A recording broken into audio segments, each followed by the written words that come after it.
terrorists need to know that we will not be deterred, we will certainly not be defeated, and we're ever more determined to go after them wherever they are until this scourge is dealt with.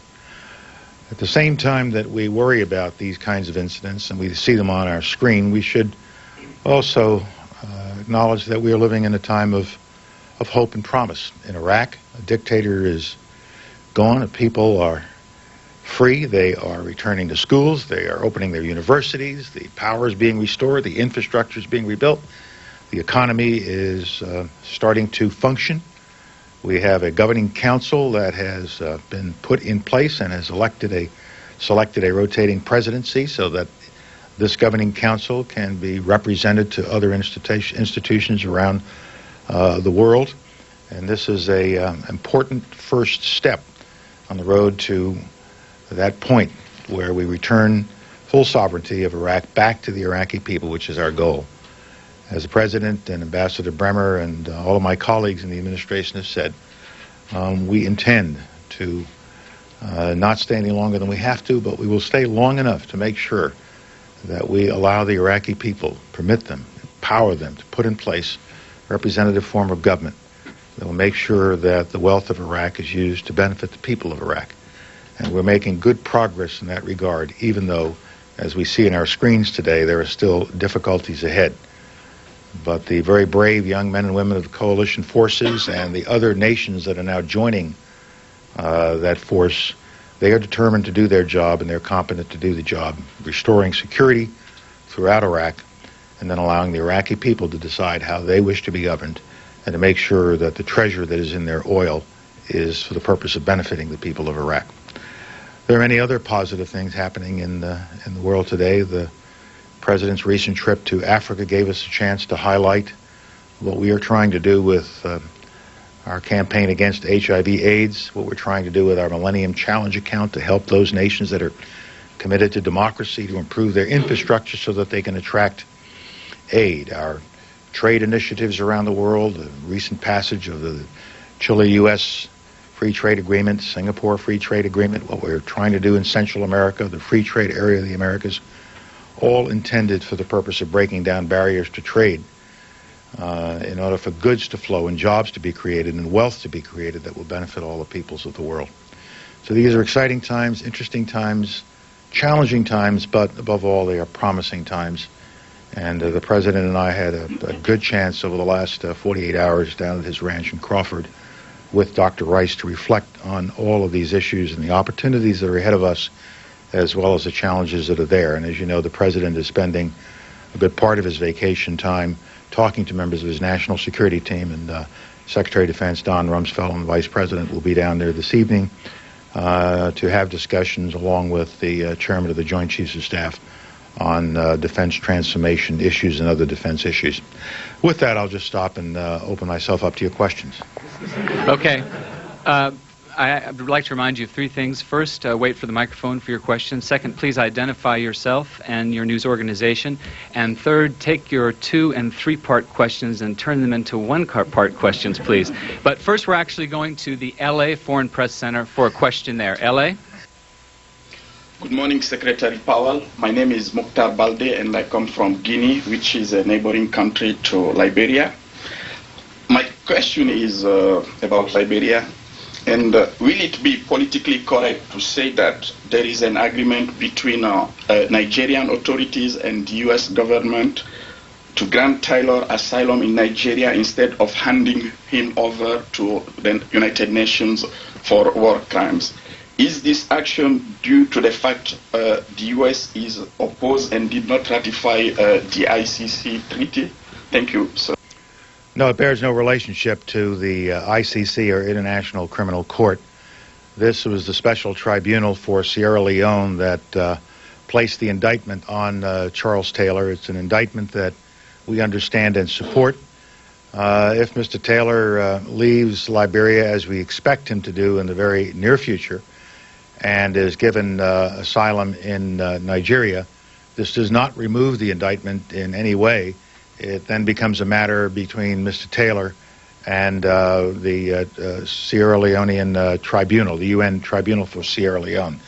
and we support the indictment. He certainly has allegations against him, which I think clearly warrant him appearing before that tribunal. Now we move to New York for one question, and then we'll come here. I'm Paolo Mastrolilli, correspondent for the Vatican Radio and the Italian daily newspaper La Stampa. My question is regarding the peace process in the Middle East. I know that this issue is still down the road, but I would like to know if the U.S. government is open to the possibility of considering an international status for the holy sites in Jerusalem, or any kind of international verified solution for this issue. There have been many suggestions over the years for an international solution manifesting itself first perhaps in an international stabilization force or international monitors or peacekeepers of some kind or another, or internationalization of the holy sites.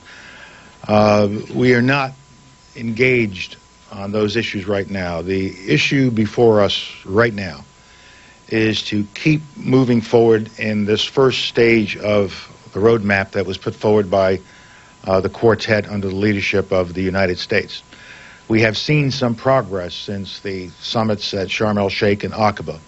We have seen Gaza and Bethlehem turned over to Palestinian control from Israeli control. We have seen the level of terror and violence go down significantly, and there can be no dispute about that. There have been some prisoner releases. There have been some unauthorized outposts removed by the Israelis. But we need to see a lot more. We need to see a more concerted effort against the capacity for terrorist activity on the Palestinian side. It's not enough just to have a ceasefire, a hudna as it's called, which could be ended any day. What we really need is a concerted effort on the part of the Palestinian Authority to go after those organizations within the Palestinian community that have the capacity of conducting terrorist acts. Organizations such as Hamas, the Palestinian Islamic Jihad. We can't have a situation where during a time of a ceasefire, those organizations are improving their capability, testing new weapons or creating new factories in order to build more weapons. So we're looking for a concerted effort on the part of the Palestinian security officials to go after the infrastructure, the terrorist infrastructure that exists within the Palestinian community. On the Israeli side, we are in conversations with our Israeli colleagues about prisoner releases, about the nature of their settlement activity. As the President has said, we want to see settlement activity ended. And as you know, there is a discussion ongoing with the Israelis about the fence that is being put up. And in certain places, the fence is actually a wall. We have concerns about that fence. We have problems with it. We have expressed our concerns to the Israelis, and the Israelis are considering the problems that we've identified to them, and we expect that dialogue to continue until we can find a solution. Let's go with him, and then we'll come to Rahab. Mr. Secretary of State, Ian Pannell from BBC News. I'd like to talk about Iraq and the security situation there. You played a lot of detail about the civilian successes, but after today's bombing and the deaths of two more U.S. servicemen, two parts of, I guess, the same point. First of all, is it safe to assume that the deaths of Uday and Qusay Hussein have not generated the security that was hoped? And secondly, Lieutenant General Ricardo Sanchez says that the U.S. military is dropping its iron-fisted approach to security. So what is the approach to security? I don't think anyone should have expected that just the death of the two sons would have completely resolved the security situation. And when in due course we learn the fate of Saddam Hussein, I wouldn't expect that in and of itself to solve the security problem. There are still individuals within Iraq, leftover Baathists, Fedayeen. There are some who are coming in from outside who are determined to deny the Iraqis their desire for peace and a better life and for a new country. And so we will continue to deal with the security threat and use whatever techniques are appropriate. As the General said this morning, it may not always be the best technique to flood an area. Maybe what you want to do is stand back a little bit more and let Iraqis, local officials, We've started to create security forces. Iraqis have started to create security forces that will protect installations so that you don't need a coalition military organization protecting that installation.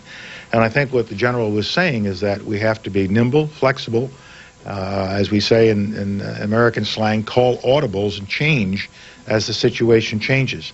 I think as time goes by, and just knowing all of these generals and knowing how they go about their business, as time goes by, they will learn more and more and more about the nature of the threat that's out there, who's responsible for these attacks, and slowly but surely they will isolate them, get them, and bring the security situation under control through the use of coalition military force, with the use of the other peacekeepers coming in, the stabilization force coming in, and through the creation of Iraqi police, military, and other sorts of police units that can guard stationary facilities and not tie up coalition forces doing that. So the general is being flexible and responding to the threat as the threat changes. Okay, let's go with Raha.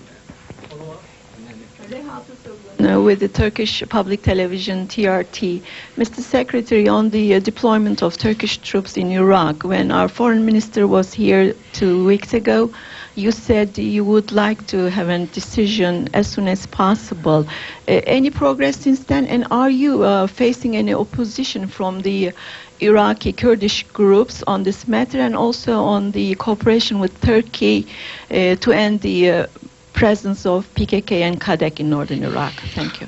When Foreign Minister Gül was here 2 weeks ago, I communicated to him that we would like to see a Turkish contribution, and we hope that they would be able to move quickly. And they had just received the request, and he assured me that it would be given every consideration.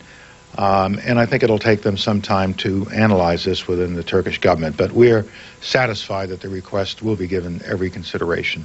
We are also confident that any Turkish contribution can be managed in a way that would be acceptable to all parties in Iraq and would not cause any strains with the Kurdish population.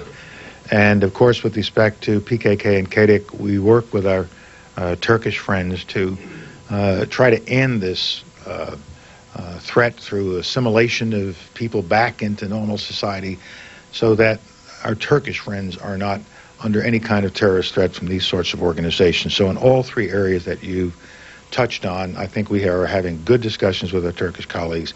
I'm very pleased with the level of cooperation and exchange that takes place both within political, diplomatic channels and within military channels. Okay, let's go with Sonia and then Ben. Thank you. Sonia Schott, Global Vision, Venezuela. My question is on Latin America and Venezuela specifically. In the coming days, the possibility of a recall referendum will decide the future of the Venezuelan democracy, Venezuelan democracy was once the most stable in Latin America. Do you have any comment on that? And my second, very short, when the American government announced they granted yesterday the first asylum to one of the participants of the coup of the April 11 of the last year. Did that mean any change of position? Thank you. Let me just take the first one in the interest of time. We are pleased that mechanism was found where the government under President Chavez and the opposition could have this referendum to allow the people of Venezuela to speak and to be heard with respect to the nature of their government. We support democracy in Venezuela. We support the constitutional process in Venezuela. And we have found a constitutional way to deal with the conflict, the disagreement between the government and the opposition. And it is up to the people of Venezuela to determine how they will be governed. And as long as it is done in a free, open, democratic, and constitutional way, the United States will be supportive. Okay, let's go with Ben and then Saeed on the follow-up.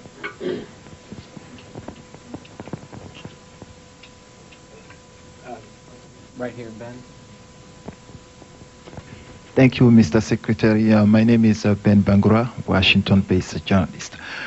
What impact would President Bush's last trip to Africa have on the relations between the United States and the continent? I think that The president's trip to Africa was an historic trip. It was historic in the sense that it was the first time